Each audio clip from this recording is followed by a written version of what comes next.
그럼 만약에 이게 길어지면 이게 인터뷰 내용이 네. 좀 회장님께서 하실 말 또 사실도 워낙 많으시면 이 전주에뿐만 아니고 좀 길어지면 내일 아침에 한 시간 또 시간 내줄 수 있겠습니까? 그럼. 11시에. 그러면요.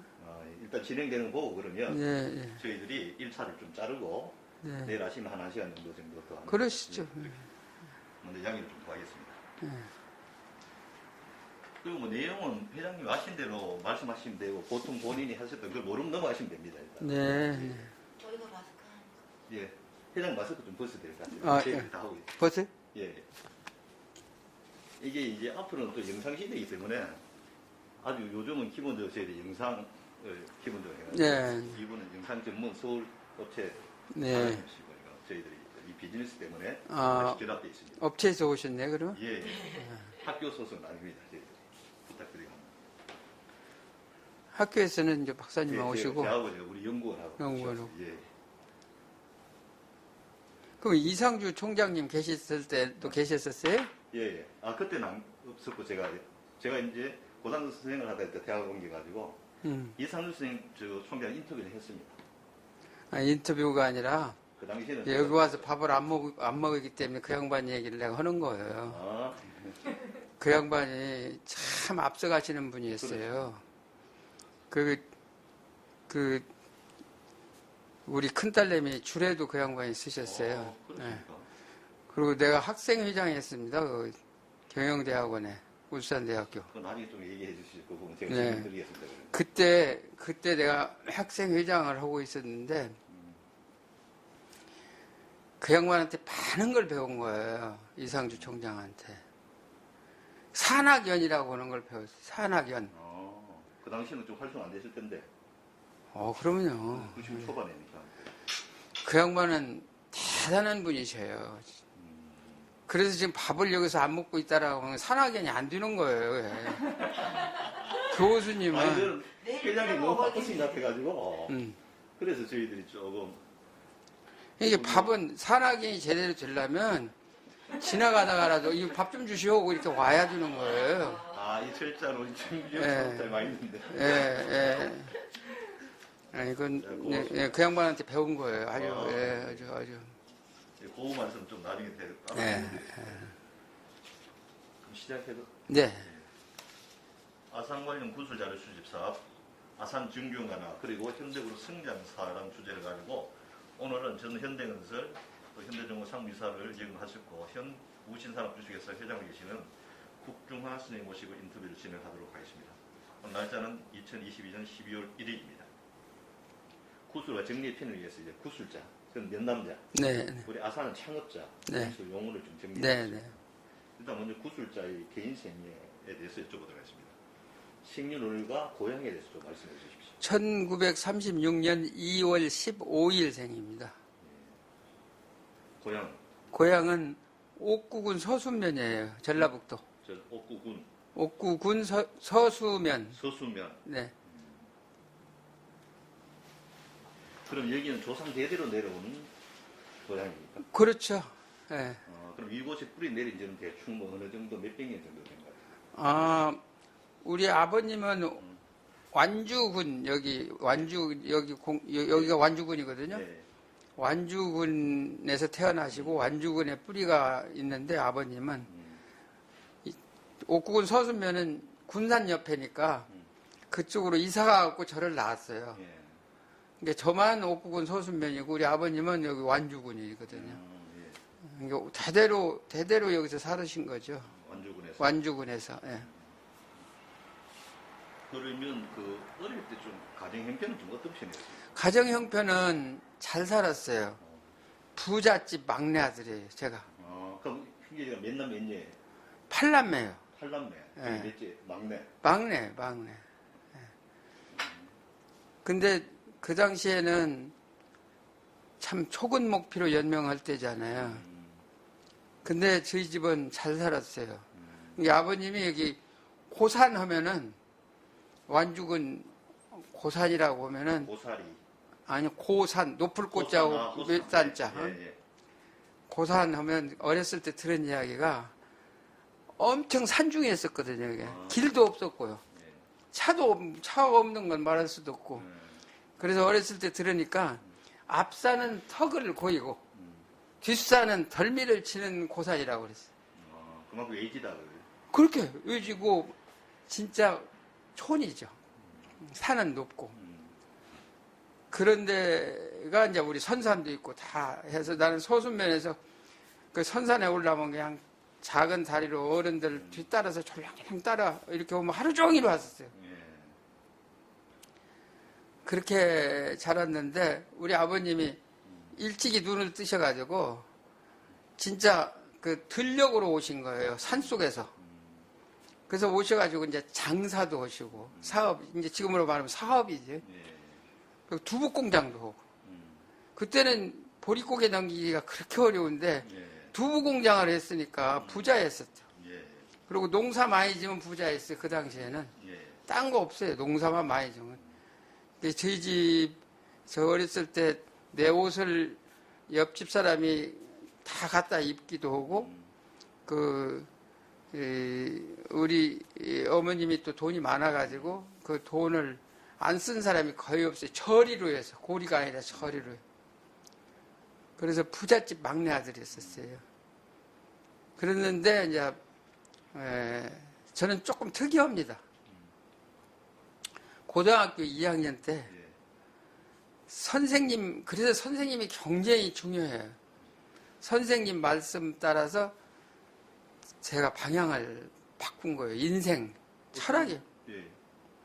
이게 이제, 고등학교 2학년 때,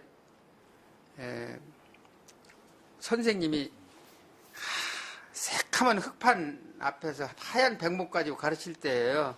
교과서도 없고. 그때 이제 선생님께서 우리나라는 상속 제도가 잘못되어 있어서 커나는 지금 젊은이들의 자립 정신이 희박하다 이랬어요. 스스로 자자하고 설립자하고 자립 정신이 희박하다. 그런데 우리보다 잘 사는 선진 국가인 미국에서는 억만장자의 아들이라도 가르치는 것은 끝까지 가르친다. 왜? 내가 낳았으니까. 사회에 거지장스러운 사람이 되면 부모의 책임이니까. 끝까지 가르치고 그 다음에 하는 이야기가 상당히 중요했는데 엄동 설안에 빤스만 입혀서 바깥으로 내몬다고 그랬어요. 아, 그런 표현을 썼다고요? 하나 또. 네, 빤스만 입혀서 바깥으로 내 쫓아버린다는. 가르쳐 놓고. 그때는 선생님 말씀은 거짓말도 참말로 알아들었잖아요. 선생님 그림자도 밟으면 안 된다라고 배웠거든요. 그러니까 그 양반이 거짓말해도 우리는 참말로 알아듣는 거예요. 근데 좀 과장된 얘기겠죠, 그게. 근데 그때는 엄청 추웠거든요. 날씨도 추웠고, 입는 것도 시원찮았고, 먹는 것도 시원찮았고, 그런 게 더 춥죠. 바깥에 손 씻고, 문고리 잡으면 딱딱 늘어붙을 때예요. 그런데 빤스만 입혀서 엄동 설안에 내몰았다고 하니까 막 바짝 쪼그라드는 거예요.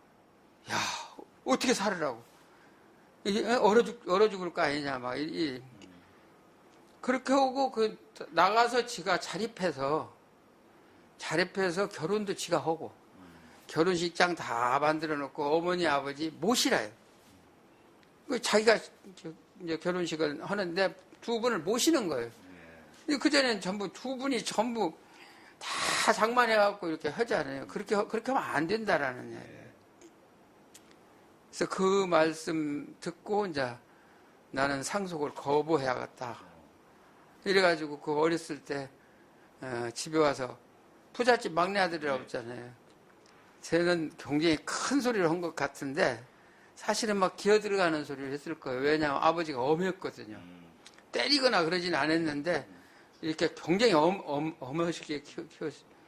그러니까 큰 소리로 한 것 같은데 여하튼 상속을 안 받겠습니다. 이렇게 얘기했더니 뭐 들은 척을 안 하시는 거예요. 들은 척. 그러면 나는 굉장히 비장한 각오로 얘기를 했는데 안 들은 척 안 하니까 뭐 또 방법이 없잖아요. 학교도 가야 하고. 그래서 방학 때만 기다렸다가 서울로 도망갔죠. 서울로. 예. 그래야 학교 안 빠지잖아요. 그 편지 한 장 써놓고 계약 3일 전에 내려오겠습니다 하고 그냥 가갖고 그때 아르바이트를 한 거예요. 서울 갔어. 예. 명륜동에서 성균관대학교 앞에 예. 그 다방에 취직을 했어요. 다방.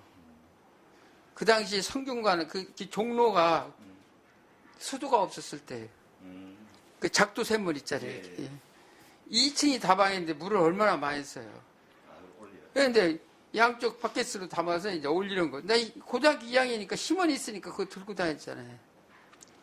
그리고 청계천에 가가지고 재료 사오는 거. 다방 재료. 그때는 청계천 복개하기 전이니까 그 전차 딸랑딸랑하는 전차 타고 가서 그래서 거기서 아르바이트 해가지고 아버지하고 약속대로 3일 전에 내려와갖고 이제 맞아 죽게 생겼잖아요.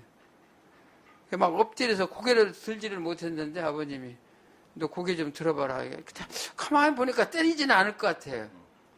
그 얘기하는 소리 들어보니까 이게 그 당시엔 서울에 가면 눈 없으면 코 베먹는다고 그랬는데 코도 안 떨어지고 온 것 보니까 대견스럽게 생각하고 너 고개 좀 들어봐라 해서 이렇게 들었더니 그때 한 얘기가 무슨 얘기냐 해서 아 기회가 있대다 하고 졸졸졸졸 얘기를 했어요. 그래갖고 난 재털이 하나도 안 받았어요. 그래서 나는 이 자리에 있다라고 생각해요. 자랑스럽게 생각해. 그때 재산을 받았으면 나는 트랙터 위에 앉아 있을 거예요. 물론 그게 나쁘다는 건 아니에요. 예. 그래서 방향을 완전히 어렸을 때 그렇게 살았습니다. 아니 그 당시 이게 그 당 고등학교 선생님도 이런 말씀하기가 쉽지 않고 요즘 이제 상수익이 보편화됐잖아 사실. 네. 이런 인식들이 아마 그 당시에는 이런 말들 상수라는 개념 자체도 보통 사람 잘 모르고 인식하지 특히 고등학생이 뭐 인식할 수 없잖아요. 그렇게 말씀해주면 대단하고 그것도 그대로 받아들여가지고 실천하신 것도 엄청. 그 당시에는 선생님 말씀이라면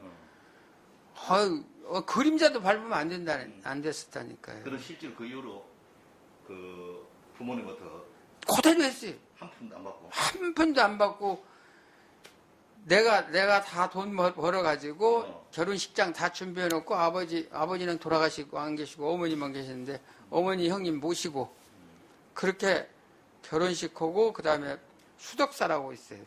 예, 수덕사에 가서 그 스님 아주 유명한 인력 스님을 만나서 방향을 돈 없으니까 온양온천으로 이제 온천하고 그 다음에는 특별한 사람이에요 제가. 그래서 이제 스님한테 그 방향을 얘기를 듣고 온천 가고 그 다음에 어디를 가냐면 신부를 데렸고 우리 선산을 간 거예요. 찝차 타고서는 그 산속으로. 아니 장가 갔으니까 조상부터 먼저 봐라야 하고. 그때 여성분들은 그 산소 안 다닐 때예요. 근데 나는 시집 왔으니까 가서 우리 아버지 또 할아버지 할머니 절하라고 해서 그렇게 했어요. 그렇게 하고 돌아왔어요. 난 지금 후회 없어요. 아주. 그러면 학교는 초등학교, 중학교, 학창시절은 뭐 초중고는 다 이 전주에서 나왔습니까? 그렇죠. 전주가 아니고 전 옥구군 서수면이니까 예. 그쪽 시골에서 나왔죠. 중학까지? 아니요. 초등학교는 그 시골에서 나왔고 예. 중학교는 강경상업중학교가 유명했어요. 예, 유명했어요. 예. 일본 사람만 예, 다녔던데. 맞습니다. 그래서 그걸로 유학 갔죠. 강경상. 예. 그런데 이제 6.25를 거기서 만났어요. 6.25를 만나갖고서는 막 시체가 그냥 막 이 길에 늘버려져 있고 그랬었거든요. 아니 전라도에도? 아니 강경 그건 강경이- 충청남도잖아요. 거기가 심했습니다. 굉장히 심했어요. 그래가지고서는 고등학교는 이리공업고등학교로 왔어요. 예. 이리공업고. 이게 아까 상속은 이리공업고등학교 선생님한테 들은 거예요. 또 대학교는 여기 전북대학교, 자랑스러운 전북대학교 나왔고. 경제에 나는 모교를 자랑스럽게 생각해요. 예, 훌륭하십니다. 그러면 이 초중 고등학교 때 뭐 아까 이게 지금 상축국이 거의 가장 강하게 남았다는 거. 그리고 그때 뭐 어떤 이 삶의 방향은 나는 뭘 하겠다는 어떤 그런 뭐 꿈 같은 게 있었습니까? 그 어렸을 때 저는 친구들을 잘 만났었어요. 지금도 그 친구들이 모임이 있어요. 모임 이름이 고등학교 친구? 아니 중학교. 중학교 친구? 예, 강경상업중학교 때 레인보우 클럽이에요. 무지개회의. 예. 그래서 내가 빨강색이에요. 그 색깔까지 이렇게 주어졌거든요. 근데 다들 잘 됐어요. 7사람이잖아요. 7명이 무지개 색깔이 7이니 적중, 황, 녹청, 남자 이렇게. 그 지금도 봐요. 지금도 막 아주 좋은 얘기, 아주 잘 나가죠. 다 서울대학교 나오고, 뭐, 육군사관학교 나오고, 성균관대학교 나오고, 나만 이게 지방에서 다녔지. 예. 그래도 아주 재밌게 잘 지내고 있어요. 그 모임 자체가. 그래서 또 이제 그 학교에 이 강경상업중학교 그 교장 선생님의 아들도 우리 같은 레인보우 클럽이고, 지금도 건재합니다. 둘만 죽었죠. 지금. 그럼 5명이 지금. 네. 그러다 그러면 이제 전북대학교로 가셨잖아요. 그 네. 전공은 뭐라습니까? 기계공학이에요. 기계공학. 네. 네. 그럼 이제 전북대학교에서 기계공학 하시고 이제 군대 갔다가 졸업하셨겠죠? 예. 군대도 내가 좀 특이한 사람이에요. 그 당시에는 6.25 이후니까 군대 가면 죽는 줄 알았어요. 예. 전쟁터잖아요. 근데 영장 나오면 다 도망 다닐 때. 근데 그때는 대학교 학생들은 영장이 안 나왔어요. 학보 1기가 나보다 8개월 늦어요. 학보 1기가 나보다 8개월 늦은데, 그 대학교 1학년 때. 학부 1기라는 것은 그러면 이게 그러니까 대학생이 군대 가는 거. 네. 그 1기생들이 네. 나보다 8개월 늦다고. 근데 나는 왜 갔나? 네. 그게 좀 특별하죠, 이게. 이게, 이 3대 의무를 지켜야 하잖아요. 납세의 의무, 교육의 의무, 국방의 네. 의무. 그렇게 해야 하는데, 이제 교육의 의무는 지금 대학교 다니니까 지금 하고 있는 거고, 납세의 의무는 돈 벌어야 되는 거니까 이제 사회에 나와야 하잖아요. 국방의 의무까지를 하고 나와야 되겠다. 군대까지를 다 마치고 사회에 나와야 날개 피고 후를 날아다닐 거 아니냐. 그렇게 생각한 거예요. 그래갖고 우리 집 아까 부잣집 막내 아들이라고 했잖아요. 우리 형님이 병사고 사령부에 아주 친한 사람들 다 많고 하니까 나는 군대 안 가도 될 때예요. 그 당시엔. 그래갖고 다 이렇게 안 가는 걸로 이렇게 해놨는데 내가 지원해버렸다고요. 어디로 지원했어요? 군대 간다고. 군대는 그냥 육군으로? 육군으로. 예. 지원을 했더니 그 당시에 지원도 그냥 한 게 아니라 그때 이제 그 본부가 전주에 있을 때 예. 와가지고 밥 사줘 가면서 나 상황이 이래서 군대를 좀 가야겠다. 그래가지고 밥 사줘 가면서 이제 지원을 했어요. 지원했더니 딱 거기 어디다 갖다 집어넣느냐면 도망병들 있잖아요. 영장 나왔는데 안 나가고 도망 온 사람들 가둬놓는 데다 거기다 넣더라고. 그런데 소변통도 그 통로에 한가운데 놔두고 하루 종일 자고 나니까 뭐 밥을 먹을 수도 없고 그래요. 그래도 나는 결심을 했으니까 가기로. 그래갖고 이틀 저녁을 자고 났더니 면회 왔다고 그러는 거예요. 나는 도망 왔는데 아무한테 얘기도 않고. 형님이 수소문해가지고 찾은 거예요. 그래갖고 내 지원서를 쏙 빼가지고서 나 데리고 가려고 탁 빼갖고서 가자고 이제 이렇게. 병사고 사령관이 본인한테 물어보고 본인이 판단을 하고 갈 것이냐 안 갈 것이냐. 가겠다고 군대 가겠다고. 그래가지고 군대 갔다 왔어요. 그래서 지금 다른 사람들 다 도망 다닐 때 나는 1년 3개월 동안 군대를 갔다 의가사로 이렇게 그것도 빨리 나왔죠.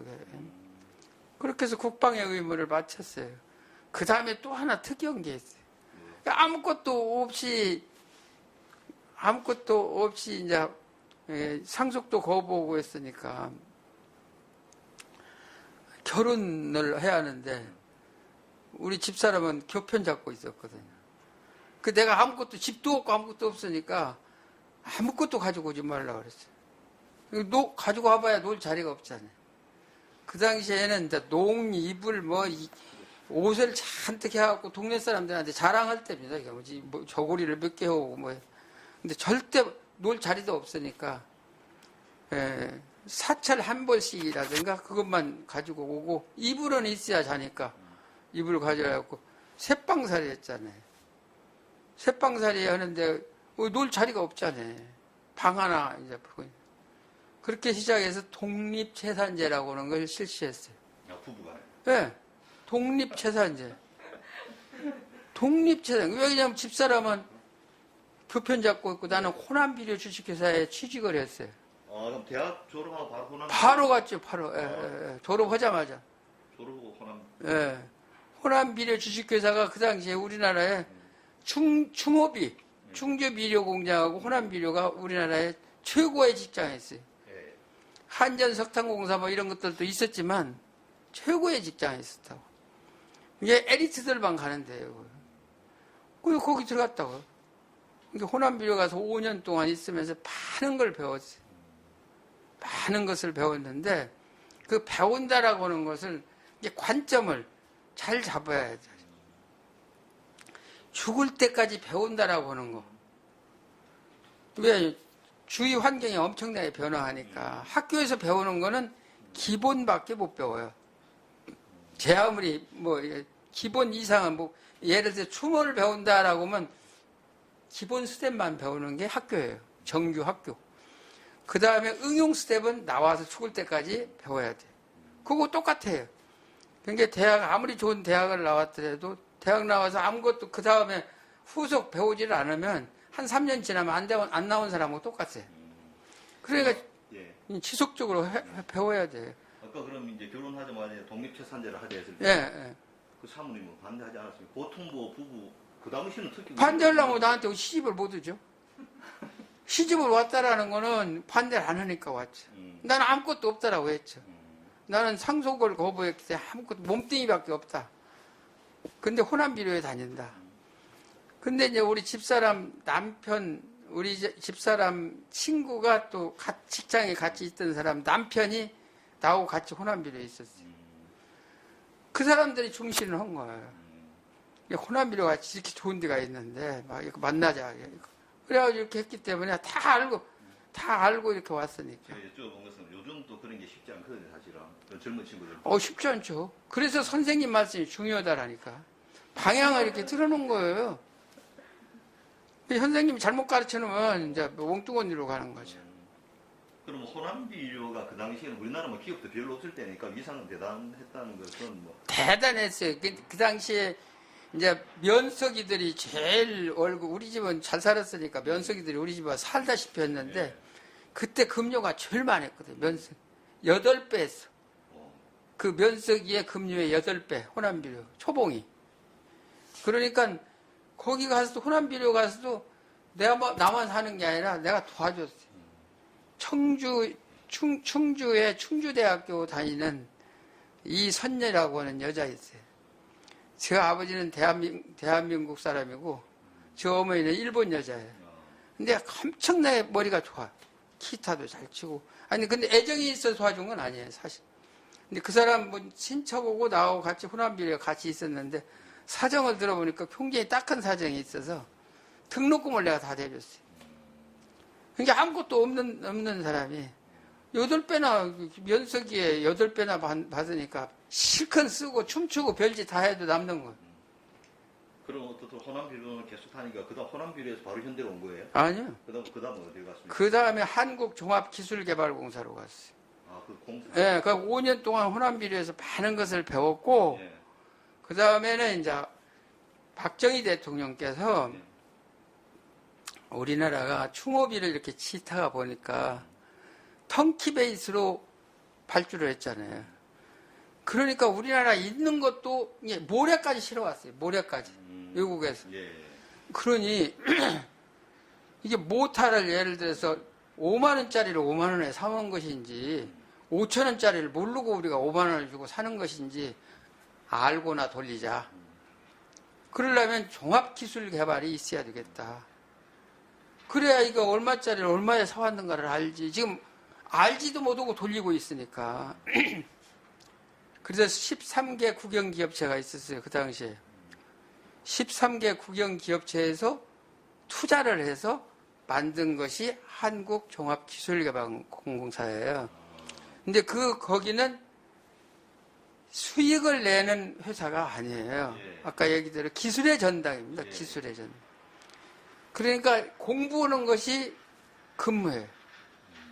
책. 이제 그때 이제 군인 별자리가 와서 이제 첫 사장을 했는데 배지를 달아주면서 기술의 전당이라고 하면서 이렇게 달아주더라고. 그래서 거기서 많은 걸 배웠죠. 많은 걸 배우고 우리나라 없던 것도 만들어. 물공량 표준화 작업도 거기서 했고. 그 내가 직접 했어요. 기계 분야는. 이게 하면서 많은 걸 배웠어요. 근데 생각을 잘해야 돼요.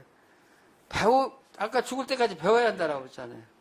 근데 학교 다닐 때 등록금 내고 배우잖아요. 예. 한국종합기술가 공사에서는 월급을 받고 배우잖아요. 그러니까 엄청 재미있는 거예요. 엄청 재미있어요. 그러니까 아웃풋가 다른 거예요. 다른 사람보다 1.5배, 2배 이렇게 되는 거예요.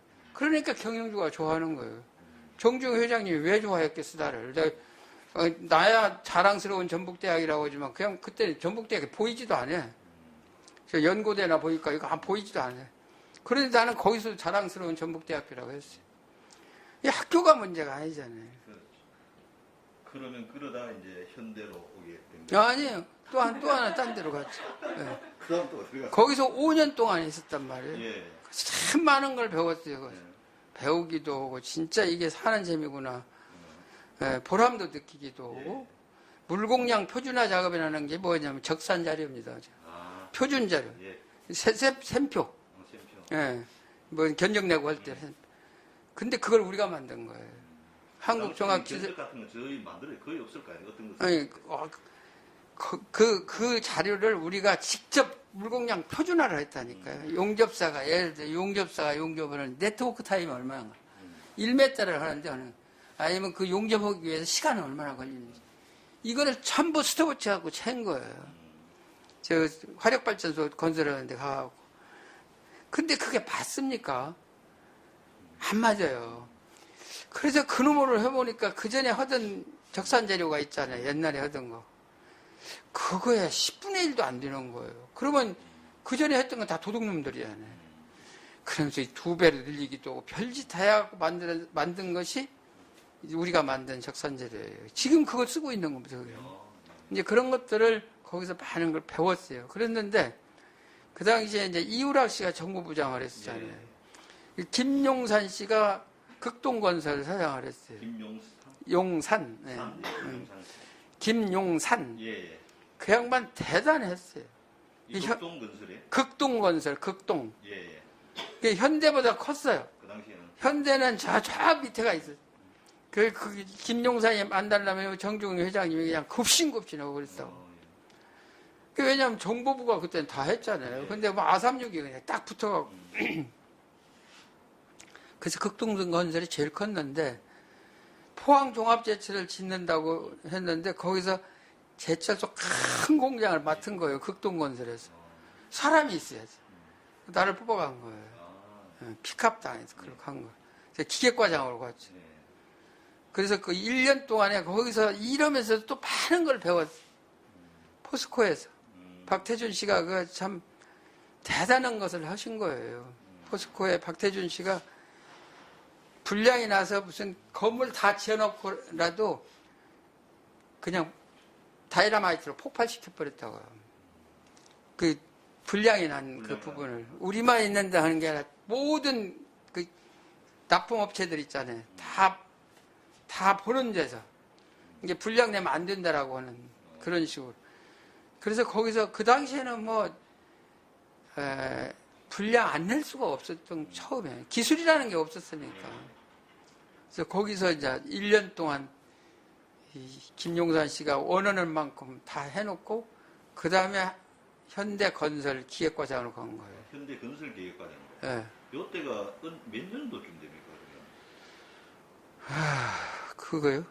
내가 그 이력서를 하나 드릴까요? 나중에 이때가 그럼 그러니까 이제 62년도부터 이제 5년 동안 하고 저거 10년 하면 72년. 72년 초반되네요. 그럼 현대건설 기계과장인데 주로 이때는 어떤 일들에 현대건설의 주 사업은 어떤 걸 하십니까? 그때 현대건설이 어디가 있었냐면 동아일보사라고 있죠 지금. 예, 동아일보. 바로 앞에 무교동에 예, 무교동 사업. 사옥이 있어요. 5층짜리. 예, 예. 개집만 하지. 그 당시에는 컸었는데 지금 개집만 하잖아. 없어졌지 지금. 없어졌어요. 예. 5층이 식당이에요. 맨 위에 식당. 예, 맨 위에 5층이 식당이고 4층이 정주영 회장님이 있는 방이고 내 방은 2층에 있었다고. 근데 정주영 회장님이 이제 내 방으로 이렇게 탁 와갖고 내 책상 위에 탁 걸들여 앉아. 이렇게 걸들여 앉아서 이렇게 식당은 2층이니까 동아일보사 안테나가 보여요. 예. 얘봐, 저 안테나 말이지. 저 산에나 설치는 거 아니야? 예, 맞습니다.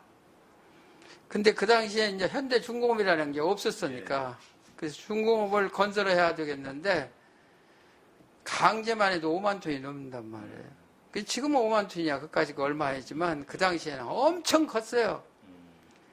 그러니까 이 양반이 이제 꾸며대는 거예요. 이게 예를 들어 그때 이제 톤당 한 180만 원이나 이렇게 들어간다라고 하면은 그걸 다 취하겠는데 5만 톤이나 되니까 톤당 그 액수만 좀 낮추면 엄청난 효과이죠. 그게 막 가진 얘기를 다 하시는 거예요. 딱 하니 나보고 이제 계획을 하라고 하는 거니까. 봐, 저 철탑이 손가락만 하니 이 앵글로 이렇게 다 조리온 거잖아요.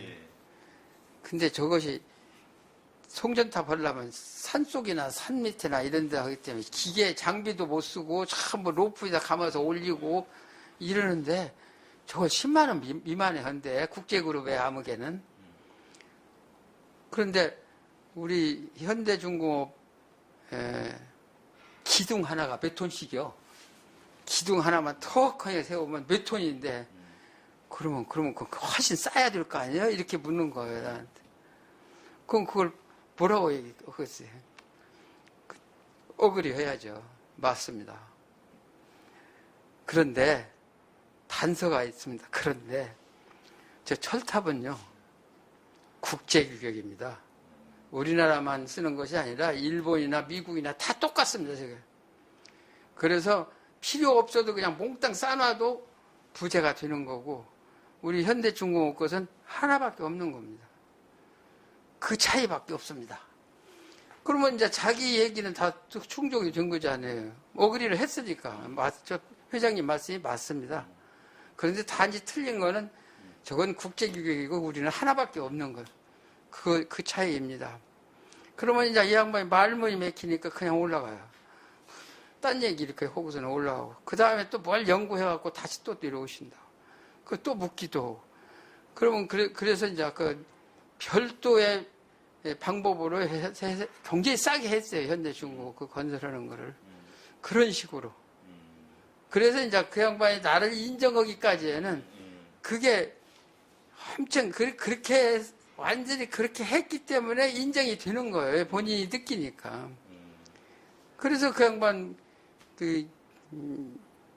이제 신임을 하게 되는 것이죠. 그래서 현대중공업 건설하는데 배관 작업 전체를 내가 다 했잖아요. 그것도 커요, 배관. 예. 그리고 철골 기획을 내가 다 했고요. 그 많은 그 기획을 구본승 본부장이라고 전무가 있었는데, 그 서빙고 공장장에 있는데 그분하고 같이 아이디어는 내가 내고. 아니, 여기 서빙고 공장이라는 말씀들을 많이 하시는데, 이 서빙고 공장은 어떤 공장이에요? 서빙고가 원천적인 공장입니다, 그게. 이제 건설에, 거기서 모든 걸 만들었어요. 서빙고 공장에서. 이게 아무것도 불모지 없는 데서 뭐 별걸 다 만든 거예요, 거기서. 거기, 그러니까 서빙고면 이제 전신입니다, 현대건설에. 그 공장이? 거기 구본숭이가 거기 이제 총책임자로 있었는데, 나보다도 나이가 더 많죠. 더 많은데 막, 나 때문에 참 눈물도 많이 흘리고 그랬어요, 그 친구가. 왜? 아니, 뭐, 이제 일 때문에. 일 때문에. 마음이 또 여려. 굉장히 여리고. 나는 또 올바른 얘기를 하니까. 아니, 나는 아까부터 그 기준이 가장 중요한 거예요. 배운다라고 하는 그 기준. 근데 나는 전부가 배울 거예요. 천지가 배울 건데 안 듣는 거예요. 나보다 높잖아요. 그 양반 본부장이니까. 나는 과장이니까 그 사람하고 비교가 안 되잖아요. 그런데 얘기해도 안 듣잖아요. 지가 높으니까. 그러면 이건 현대 전체로 봐서는 손해잖아요. 나라 전체로 봐서도 손해고. 예. 이거 그러니까 이거 어디 하소연할 때도 없고 기다리는 게 이제 정주영 회장님하고 회의하는 거. 회의를 그때 하는데 이제 본부장들 다 모아놓고 여기 이 회의를 하면 이렇게 돌아가면서 얘기를 하거든요. 그때 이제 옳다 됐다고 쭉 절절절 얘기를 하거든요. 그러면 그 양반 귀에 딱딱 들어맞는 얘기니까 막 거기서 딱딱 결정을 내려준다고. 그래서 난 속이 막 후련하죠. 속이 후련해요. 그다음 오직 그야 거기 이제 부사장으로 있었던 사람이 아주 생경했던 사람이 있어요. 그분이 이 정태구라고 하는 사람이 있었는데 대방에 이렇게 와고 회의 끝나고 참 그 굉장히 대단한 사람인데 담배를 막 피우면서 그래요. 당신은 어쩌면 그렇게 말을 잘하셔. 아니 저는 말 못하는데 저 엔지니어입니다. 말은 변호사가 잘하죠. 난 엔지니어입니다. 그러면 참 기가 막히게 말을 잘한다고. 아니 난 말은 잘한다 소리는 난 처음 듣는다고. 나는 엔지니어라고. 그러면서 그냥 헐매가 없으니까 그 얘기 그냥 할 말은 많은데 이게 되지를 않으니까. 이제 그런 재미. 그러니까 그걸 이 정주영 회장님이 알아요. 그러니까 40도 되기 전에 이제 중역을 시킨 거죠. 이게 아까 과장으로 들어갔을 때가 나이가 몇 살인데 1년에 한 번씩이 아니라 6개월에 한 번씩 올라간 폭은 돼요. 굉장히 빠르게 올라갔죠. 그러면 지금 호남비료부터 해가지고 그다음 기계공사부터 해가지고 개발공사 그게 한 다른 회사 다니다가 현대건설 왔잖아요. 네. 와보니까 현대건설 분위기는 좀 어땠습니까? 그 당시. 이 분위기는 이 현대건설은 이제 자료를 다 없애버려요. 근데 그것이 굉장히 나는 한국종합기술개발공사는 설계회사잖아요. 설계. 예. 거기는 모든 자료를 가지고 있는 거예요. 없애질 않아요. 전부. 그 다음에 후속공사에도 이렇게. 예. 근데 건설은 없애버려요. 그냥 자료가 하나도 없이. 그래 이게 왜 이렇게 하고 어떻게 이게 발전할 수가 있을까? 그랬더니 이제 그걸 또 거르는 부분이 있어요. 근데 보니까 정주영 회장님이 굉장히 이제 기발한 아이디어를 가지고 이렇게 앞에서 끌어주셨고